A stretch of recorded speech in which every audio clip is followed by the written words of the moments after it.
আজকে নেপালের সাপ্তাহিক ছুটির দিন, মানে শনিবার। ছুটির দিন মানেই একটু ভালো মন্দ খাওয়া দাওয়া সবারই ইচ্ছা করে, কিন্তু আমাদের তো ঘরে তেল খাওয়া খুবই বারণ। তাও তেল ঝাল ছাড়া কি রান্নার স্বাদ হয়? অনেক ভেবে চিন্তেই রান্নায় অনেক পরিবর্তন আনতে হয়েছে।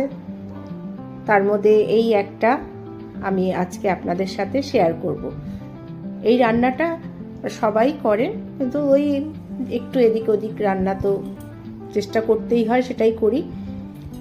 আলু সিদ্ধ করে নিয়েছি, সাথে পেঁয়াজ, কাঁচা লঙ্কা কুচি আর আটাটা আগের থেকে মেখে রেখেছি, নর্মালি যেরকম রুটির আটা মাখা হয় সেরকম। আর এই যে আলুটা মেখে পেঁয়াজ কাঁচা লঙ্কা দিয়ে তার মধ্যে আমি দিয়ে দেব হচ্ছে জিরে ধনিয়া পাউডার করে রাখি, আমি ঘরেই করি, আর মানে চেলে নিই। তারপরে যে বড় গলাটা একটু ধরে এসেছিল, হ্যাঁ, চালার পরে যেটা থাকে অবশিষ্ট দানাগুলো, সেগুলো আমি আলুর পরোটার মতো যেগুলো বানাই তার মধ্যে দিয়ে দিই। আর এর মধ্যে একটু মৌরিও দিয়ে মিশিয়ে নিলাম। নিয়ে এইবার এই আটার থেকে কিছুটা এইভাবে রুটির মতো কেটে নিয়ে গোল গোল করে একটা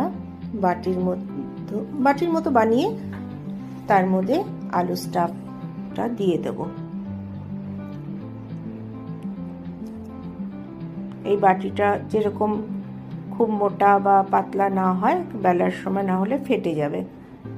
যে আলুর পুরটা এর মধ্যে দিয়ে দিচ্ছি, একটু পরিমাণ মতো বেশি দিলেই ভালো হয়, তাহলে পুরো খাওয়ার সময় প্রত্যেকটা জায়গায় আলুটা সুন্দরভাবে মুখে আসে। এবার আমি এটাকে বেলে নেব। বেলে এই যে ভাজার সময় একটু কাপড় দিয়ে চেপে চেপে ভেজে নিতে হবে, তাহলে ভাজাটা সুন্দর হবে। মানে রুটি সেকাটা, ভাজা না, তেল যেহেতু দিইনি, রুটিটা সেকে নিতে হবে তাওয়ার উপরে।